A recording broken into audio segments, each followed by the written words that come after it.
पिछले एपिसोड में लाइकस ने एटर्नल हार्ट का यूज करके हाओचुन को बचा लिया था, लेकिन अब इसी के साथ वो यहाँ से किसी दूसरे वर्ल्ड में जाना चाहता था और इसीलिए वो इनको गुड बाय बोलकर यहाँ से निकल गया था। इसके बाद अगले सीन में हम लिसिन को देखते हैं, जो कि कई सालों से लिनसिन से नहीं मिली, इसीलिए हम देखते हैं कि वो उसे याद करके लेटर लिख रही होती है, जिसमें वो कहती है कि तुम्हें तो देखे हुए कई साल हो गया और आज तुम्हें यहाँ से गए हुए 4 साल भी पूरे हो गए और इसी के साथ साथ होली वॉर के खत्म हुए भी 4 साल हो गए। इसके बाद हम देखते हैं कि लिसिन इसके बारे में याद करने लगती है और कहने लगती है कि होली वॉर के वजह से पूरा अलायंस को बहुत ज्यादा लॉस हुआ, लेकिन फिर कुछ देर के बाद हमें एक प्रॉब्लम भी रियलाइज हुई, क्योंकि अलायंस को एक साथ में लाने की जरूरत है ताकि हम अपने पूरे ताकत का यूज कर सकें। फिर वो कहने लगती है कि मास्टर यांग ने न्यू अलायंस के लिए बार बार प्रपोजल रखा, क्योंकि उनको उम्मीद है कि 6 साल इस तरह से रिओर्गेनाइज होगा जिसके बाद वे सारे रिसोर्स को एक साथ में ला पाएंगे ताकि वो इस तरह से डिप्लॉयमेंट को यूनिफाई कर सके। मगर तभी हमें पता चलता है कि ये चीज इतना आसान नहीं है और लिसिन भी कहती है मुझे ऐसा लगता है कि ये प्रपोजल कभी भी इम्प्लीमेंट नहीं होगा।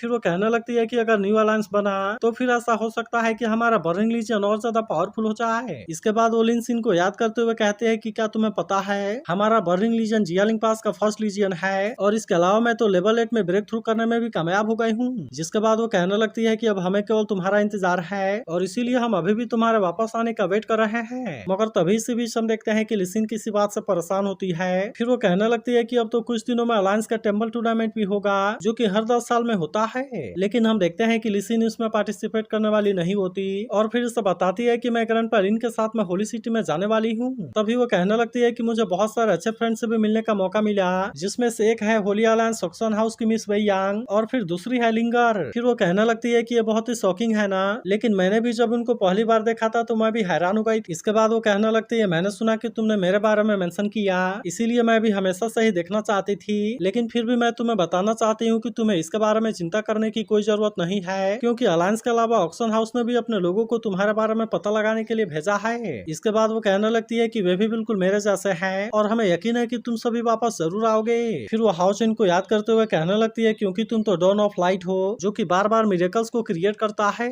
इसके बाद हम देखते हैं कि वो फिर से लिनसिन के बारे में याद करने लगती है और कहती है कि तुम्हें चिंता करने की कोई जरूरत नहीं है, क्योंकि मैं हमारे एग्रीमेंट को पूरा जरूर करूंगी और मैं बर्निंग लीजियन को कुछ भी नहीं होने दूंगी और इसी के साथ साथ ग्रैंडपा लिन का भी ध्यान रखूंगी। लेकिन तभी हम देखते हैं कि लिसिन उसके बारे में याद करके थोड़ी सी उदास हो जाती है और फिर कहती है कि तुम्हें भी अपने प्रॉमिस को पूरा करना होगा और तुम्हें भी मुझसे मिलने के लिए वापस आना होगा। लेकिन फिर हम देखते हैं कि वो जैसे ही लेटर को रखने के लिए जाती है वो पूरी तरह से कांपने लगती है, क्योंकि अभी तक उसने लिनसिन के याद में बहुत सारा लेटर लिख डाला था जबकि उसे अभी भी लिनसिन के बारे में कोई इन्फॉर्मेशन नहीं मिली। अब इसीलिए हम देखते हैं कि वो अपने आप को नहीं रोक पाती और वो लिनसिन के साथ में बिताए हुए पलों को याद करके काफी इमोशनल हो जाती है, क्योंकि उसे ऐसा लग रहा था कि शायद लिनसिन को कुछ हो गया होगा और इसीलिए वो कहने लगती है कि आखिरकार तुम कब आओगे। मगर तभी इसी वक्त हम देखते हैं कि लिनसिन भी यहाँ पर आ जाता है, जिसे देख लिसिन तुरंत अपने आंसुओं को पोंछने लगती है ताकि उसे इसके बारे में ज्यादा कुछ पता ना चले। लेकिन फिर भी हम देखते हैं कि लिनसिन इसके बारे में समझ गया था, इसीलिए वो भी इस बात से थोड़ा सा उदास हो जाता है और फिर उसे कहने लगता है कि तुम्हें इसके लिए परेशान होने की कोई जरूरत नहीं है, क्योंकि तुम इस कंपटीशन के बाद नाइट हॉल में वापस आ सकती हो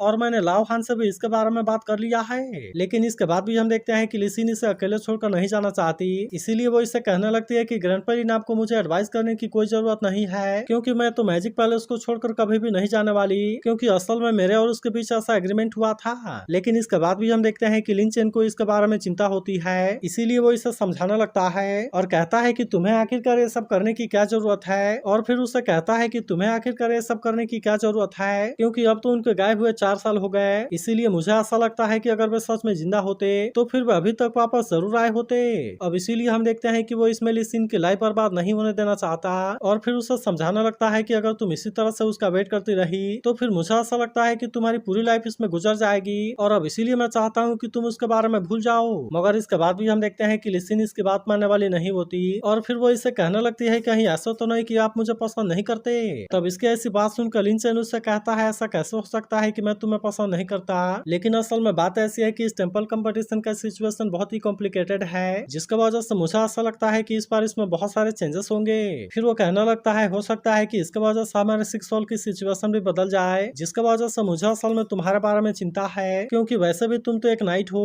और अब इसीलिए मुझे ऐसा लगता है कि अब तुम्हें यहाँ नहीं रहना चाहिए। जिसके बाद हम देखते हैं कि ऐसी बात सुनकर लिसिन थोड़ी सी परेशान हो जाती है और फिर उससे पूछती है कि क्या मैजिक पैलेस मूव होने वाला है। तब इस पर लिनचेन ना चाहते हुए भी कहता है कि हाँ। वहीं दूसरी तरफ हम देखते हैं कि मास्टर यांग यांग भी किसी चीज से परेशान होते हैं। तभी मास्टर हान और मास्टर टियान भी भागते हुए यहाँ पर आते हैं। इसके बाद वो इनसे बताते हैं कि मुझे अभी मैजिक टेम्पल से एक मैसेज मिला, जिसका मतलब है कि ली जेंगजी हमारे 6 और रीऑर्गेनाइजेशन के लिए मान गया है। अब इसीलिए वो कहने लगता है कि सारे रिसोर्स को इकट्ठा करके डिप्लॉयमेंट को यूनिफाई करने का टाइम आ गया है और अब ऐसा लगता है कि न्यू अलायंस बनेगा। मगर तभी हम देखते हैं कि मास्टर हान इसके बारे में सोचकर परेशान होने लगते हैं और कहने लगता है कि हमने तो इसके पहले भी कई बार इसके लिए कोशिश किया था, लेकिन वो हमेशा ही मैजिक पैलेस को रुकने की वजह से फेल हो गया और ये कभी भी इम्प्लीमेंट नहीं हुआ। अब इसीलिए हम देखते हैं कि इनको इसके बारे में चिंता होने लगती है और इनको समझ में नहीं आता कि ली जेंगजी अचानक से इस बार इसके लिए कैसे मान गया। लेकिन तभी हम देखते हैं कि मास्टर टियान को इसके बारे में समझ आ गया था, जिसके बाद वो इनसे कहने लगता है कि इसके पीछे की वजह और क्या हो सकती है, क्योंकि टेंपल कंपटीशन भी शुरू होने वाला है, जिसके रेगुलेशन के अनुसार अलायंस लीडर रीइलेक्ट नहीं हो सकता।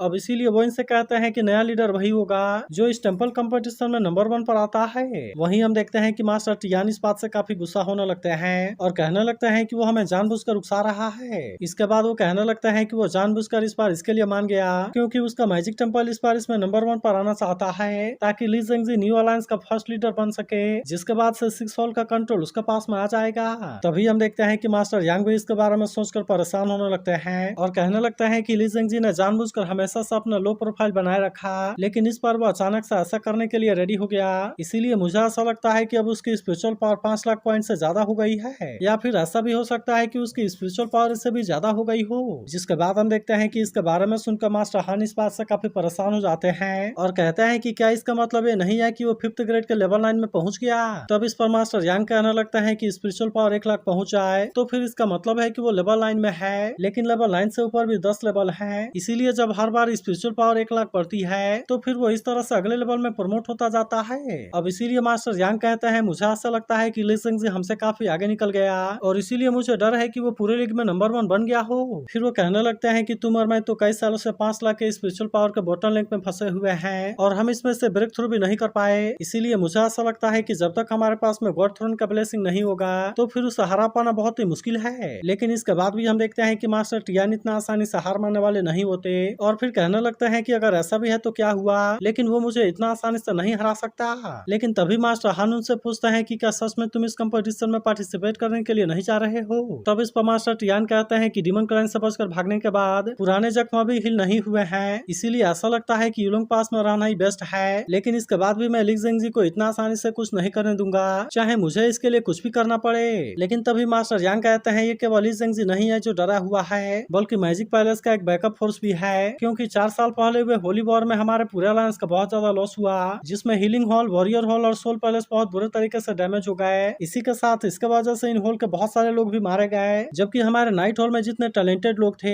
हमने उनको भी उसमें खो दिया, जिसमें मैजिक पैलेस ने किसी तरह से अपने आप को इसमें बचा लिया। इसीलिए मुझे ऐसा लगता है हमारे 6 हॉल में केवल मैजिक हॉल ही ऐसा है जिसने कि अपने आप को पूरी तरह से बचा लिया। तभी मास्टर टियान कहने लगता है कि इसमें सारी गलती मेरी ही है, क्योंकि हमें उनको फिर से रीग्रुप नहीं करने देना चाहिए था, क्योंकि अगर हमने उनको फिर से मिशन पर नहीं भेजा होता तो फिर मुझे ऐसा लगता है कि वे भी यहाँ पर जरूर होते और आज यहाँ पर हमारी ऐसी सिचुएशन नहीं हुई होती। लेकिन तभी इसी वक्त हम देखते हैं कि हाओचन और हान्यू यहाँ पर आ जाते हैं और हाओचन कहता है ऐसा कौन है जो कि मेरे ग्रैंडफादर को एम्बैरस करना चाहता है। जिसके बाद हम देखते हैं कि इन दोनों को अपने सामने देख वे पूरी तरह से हैरान हो जाते हैं, क्योंकि इनको ऐसा लग रहा था कि वे बहुत पहले मर चुके हैं और इसीलिए हम देखते हैं कि इनको अपने आंखों पर यकीन नहीं होता। इसके बाद अगले सिनेमा में साउथ ईस्ट का सीन दिखाया जाता है, जहाँ वे बात कर रहे होते हैं कि मैजिक पैलेस ने प्रॉमिस किया कि अगर वे इस कंपटीशन में जीत गए तो फिर मैजिक पैलेस नाइट हॉल को हराने में हेल्प करेगा और फिर इस तरह से हम अपनी फाइनल विक्ट्री ले सकते हैं। तभी मास्टर चियू कहने लगता है कि अलायंस के स्टेब्लिश होने के बाद वॉरियर हॉल को एक इम्पोर्टेंट पोजीशन मिला, जिसका वजह से उनको ज्यादा रिसोर्स मिलते हैं। लेकिन तभी ऐसी बात सुनकर एक सीनियर काफी गुस्सा हो जाता है और कहने लगता है कि मैं इसे बिल्कुल भी नहीं मानता,